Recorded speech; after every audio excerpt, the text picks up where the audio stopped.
सूर्य के अराउंड पृथ्वी घूमती है और सूर्य पृथ्वी का केंद्र है। इस सिद्धांत की नींव रखी कोपरनिकस ने। तब कोपरनिकस मरने की कगार पर था। इसी कारण उसके सूर्य केंद्रित और पृथ्वी सूर्य के अराउंड घूमने के सिद्धांत को होने वाले विरोध को उसको सहना ना पड़ा। लेकिन आज हम जानेंगे ऐसे महान साइंटिस्ट के बारे में जिसने उस वक्त निडर होकर कोपरनिकस के सिद्धांत को सही कहा था। उस साइंटिस्ट का नाम है गैलीलियो गैलीली। गैलीलियो गैलीली का जन्म 15 फरवरी 1564 को इटली में हुआ था। बहुत ही साइंटिफिक और प्रैक्टिकल विचार करने वाला साइंटिस्ट और आधुनिक भौतिक शास्त्र का जनक और आधुनिक खगोल शास्त्र का जनक और तो और आधुनिक विज्ञान युग की शुरुआत करने वाला, ऐसा गैलीलियो को दुनिया भर में जाना जाता है। गैलीलियो से पहले औरों ने भी खगोलीय गतिविधियों का निरीक्षण करके विश्व के छिपे हुए राज ढूंढने का काम किया है, लेकिन गैलीलियो के बाद विश्व को समझने में बहुत मदद हुई।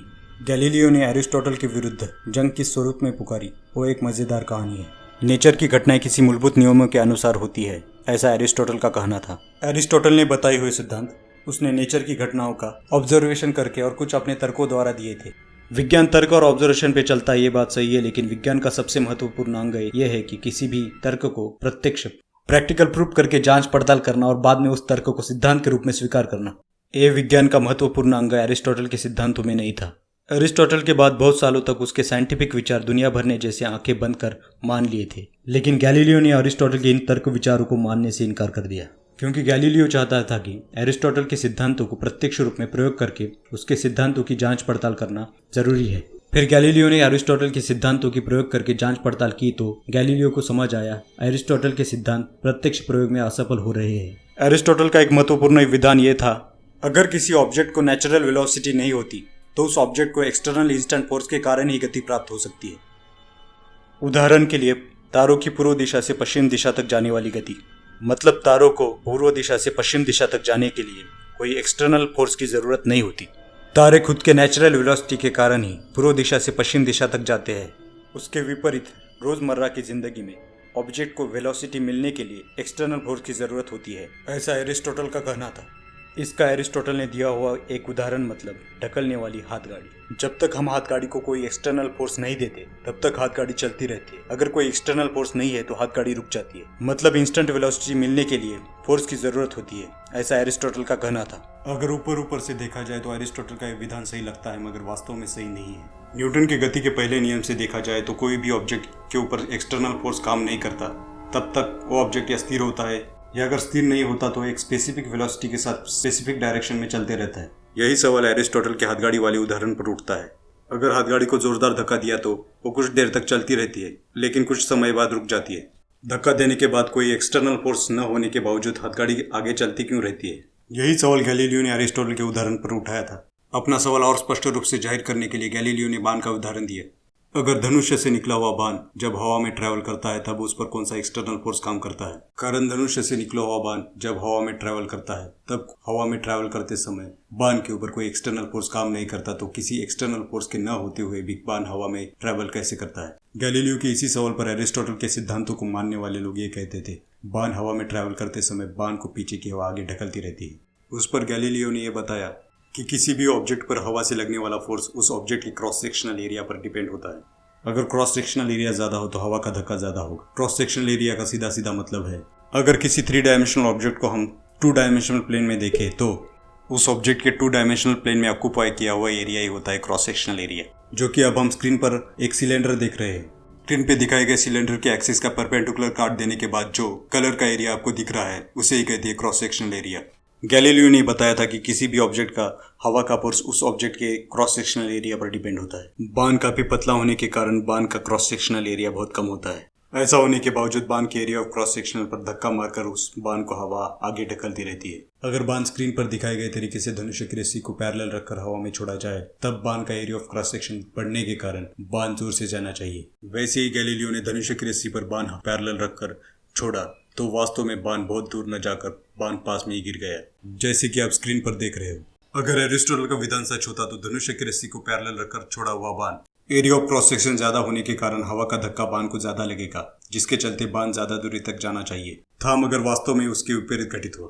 इसके चलते एरिस्टोटल के फोर्स और वेलोसिटी की कल्पना गलत साबित हुई। इसके चलते गैलीलियो ने न्यूटन के गति के पहले नियम को ढूंढ निकाला। गैलीलियो ने फर्स्ट लॉ ऑफ मोशन कैसे ढूंढा, इसके लिए उन्होंने 2 इंक्लाइन सरफेस लिए जिनका फ्रिक्शन बहुत कम था और उन्हें स्क्रीन पर दिखाए गए तरीके से रखा। उन्होंने जब एक इंक्लाइन सरफेस की एज से बॉल को छोड़ा तब वो इंक्लाइन सरफेस से नीचे सरकते हुए दूसरी ओर रखी इंक्लाइन सरफेस पर चढ़ने लगा। जब उन्होंने चढ़ान वाले इंक्लाइन सरफेस का इंक्लिनेशन कम कर दिया तो इस बार बॉल ज्यादा दूर तक गया। उन्होंने एक्सपेरिमेंट कई बार दोहराया, हर बार बॉल स्पेसिफिक डिस्टेंस पार करता था। इस एक्सपेरिमेंट से गैलीलियो ने कंक्लूजन निकाला कि दूसरी तरफ चढ़ान वाला इंक्लाइन सरफेस नहीं होगा तो बॉल बिना रुके आगे बढ़ता जाएगा। और गैलीलियो के टाइम के फिलोसोफर सिर्फ तार्किक डिबेट में अपना बहुत सारा वक्त बिताते थे। इसके विपरीत गैलीलियो सिद्धांतों के प्रैक्टिकल टेस्ट लेकर रिजल्ट दिखाते थे। ऐसे ही गैलीलियो ने और एक अरिस्टोटल का सिद्धांत प्रायोगिक रूप से परीक्षण करके दिखाना चाहा। वो किस्सा ऐसा है कि गैलीलियो का कहना था किसी भी ऊंची इमारत से छोटे बड़े ऑब्जेक्ट एक ही स्पीड से नीचे गिरते हैं, मगर एरिस्टोटल का कहना था ज्यादा वजनदार ऑब्जेक्ट ज्यादा तेजी से नीचे गिरेगा। गैलीलियो ने डिबेट करने से बेहतर इस सिद्धांत का प्रायोगिक परीक्षण करने को पसंद किया। इस सिद्धांत का प्रायोगिक परीक्षण के लिए गैलीलियो ने पिसा की मीनार से एक हल्का और दूसरा भारी ऑब्जेक्ट एक ही साथ छोड़कर परीक्षण करना चाहा। गैलीलियो पिसा की मीनार पर खुद चढ़कर पिसा की मीनार के ऊपर आने तक गैलीलियो थककर पसीने से बेहाल था और 179 फीट से अपने दो हेल्पर के साथ गैलीलियो ने दो अलग अलग वेट के तोप गोले एक साथ फेंकने को कहा। वहां मौजूद सारे लोग बिना पलके झपकाए इस ऐतिहासिक क्षण को देख रहे थे और वो तोप गोले एक साथ एक ही समय पर जमीन पर आ गिरे। इसके साथ एरिस्टोटल के सिद्धांत का अंत हुआ और साल 1609 में गैलीलियो ने किसी इंस्ट्रूमेंट के बारे में सुना था। किसी ने पाइप को लेंस बिठाकर एक इंस्ट्रूमेंट बनाया था। उस इंस्ट्रूमेंट से दूर के ऑब्जेक्ट नजदीक दिखाई देते थे। हंस लेपर्शी नाम का आदमी हॉलैंड में चश्मा बनाता था। वो चश्मे का लेंस बनाने के बाद लेंस सनलाइट में यूज करके देखता था। एक दिन उसने गलती से या जानबूझकर दो लेंस एक दूसरे के सामने रखकर देखा तो उसको दूर की चीजें बहुत नजदीक दिखाई दे रही थी।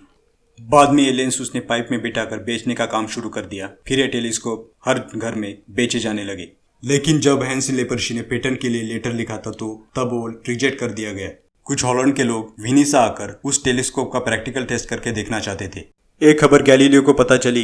गैलीलियो जीनियस था। उसने डच लोगों के आने से पहले ही गैलीलियो ने डच लोगों से 3 टाइम्स पावरफुल टेलीस्कोप बना के रख दिया। ये बात डच लोगों को पता चली तब उनको धक्का लगना स्वाभाविक था। बाद में गैलीलियो को रियलाइज हुआ कि इस टेलीस्कोप से दूर समुद्र के जहाज देखने के अलावा आकाश के ग्रह तारों को देखा जाए तो। और उस ऐतिहासिक पल में गैलीलियो ने वो टेलीस्कोप आकाश की तरफ मुड़ के देखा तो पूरी एस्ट्रोनॉमी की हिस्ट्री जैसी गैलीलियो ने बदल दी। इसी टेलीस्कोप से गैलीलियो ने जब मून को देखा तो उसको मून के गड्ढे और ज्वालामुखी नजर आए। साल 1610 में गुरु ग्रह को ऑब्जर्व करते समय गैलीलियो ने गुरु ग्रह के उपग्रह को ढूंढ निकाला। इन सभी खोजों पे गैलीलियो ने एक किताब लिखी, उसका नाम है द स्टारी मैसेंजर। गुरु ग्रह के अराउंड घूम रहे चांद को देखकर उसने ये कहा, चांद सिर्फ पृथ्वी को ही नहीं तो बाकी ग्रहों को भी अपने अपने चांद है। मतलब हमारी पृथ्वी इस विश्व का केंद्र नहीं है। एक कोपरनिकस की बात गैलीलियो को सच लगने लगी थी और इसके बाद गैलीलियो का जीवन मतलब एरिस्टोटल के काल्पनिक विचारों के खिलाफ एक युद्ध ही था। उस समय चर्च के नियमों के खिलाफ बात करना मतलब कोई गुनाह किए जाने जैसा था। कुछ लोगों को तो चर्च के खिलाफ बात करने पर जिंदा जलाया जाता था। साल 1634 में गैलीलियो ने dialogue concerning to the chief world system एक पब्लिश किया। उसमें 3 लोगों का कन्वर्सेशन था। उसमें सिंप्लिसियो का आदमी चित्रित किया था। सिंप्लिसियो उस समय के पोप की तरह कुछ अवैज्ञानिक बातें करता था, ऐसा उसमें दिखाया था। और दूसरे शख्स का नाम था सेल्विएटी जो कोपरनिकस के सिद्धांत को मानने वाला था। और तीसरे शख्स का नाम था सैग्रेडो जो एंकर था। इन 3 लोगों की डिबेट में गैलीलियो ने सिंप्लिसियो को आखिरकार जीतता दिखाया था। लेकिन सेल्विएटी जो कोपरनिकस के विचारों से प्रभावित था उसको गैलीलियो ने बड़ी होशियारी से सही दिखाया था। इस बात से पोप को बड़ा गुस्सा आया। पोप ने तुरंत गैलीलियो को रोम में बुलाकर 6 महीने के मुकदमे के बाद 22 जून 1633 को अंधे होने के कगार पर आने वाले गैलीलियो ने माफी मांगी। गैलीलियो ने वैसा लिख कर भी दिया था। गैलीलियो का लेटर गैलीलियो की हैंडराइटिंग में आप स्क्रीन पर देख रहे हो। उसमें गैलीलियो ने कहा था, मैं गैलीलियो 70 साल का हूँ, अपनी घुटने जमीन पर रखकर आपसे माफी मांगता हूँ। मैंने जो कहा था सूर्य के अराउंड पृथ्वी घूमती है, यह विचार पूरी तरह से गलत है और मैं उसका त्याग करता हूँ। इस गलती का मुझे पछतावा हो रहा है। इसके बाद गैलीलियो की नज़र कैद चालू हुई थी। गैलीलियो उस समय बहुत निराश था। उसकी निराशा दूर करने के लिए गैलीलियो की बेटी वर्जीनिया उसे लेटर लिखा करती थी। उसके लेटर अभी भी संभाल रखे हैं, मगर गैलीलियो ने अपने बेटी को लिखे हुए लेटर नहीं मिलते। गैलीलियो के अंतिम समय में उसे किसी से मिलने के लिए परमिशन लगती थी और गैलीलियो को कुछ भी प्रकाशित करने के लिए मनाही थी। फिर भी गैलीलियो ने द लॉज ऑफ मोशन ये किताब हॉलैंड में प्रकाशित की। इस समय गैलीलियो पूरी तरह से अंधा हो गया था। ऐसे इस महान वैज्ञानिक की मृत्यु 8 जनवरी 1642 को हुई थी। गैलीलियो के मृत्यु के बाद लगभग 340 साल बाद मतलब साल 1982 को सूर्य और पृथ्वी इनमें से कौन किसके अराउंड घूमता है, ये पुरानी केस चर्च में फिर से चलाई गई।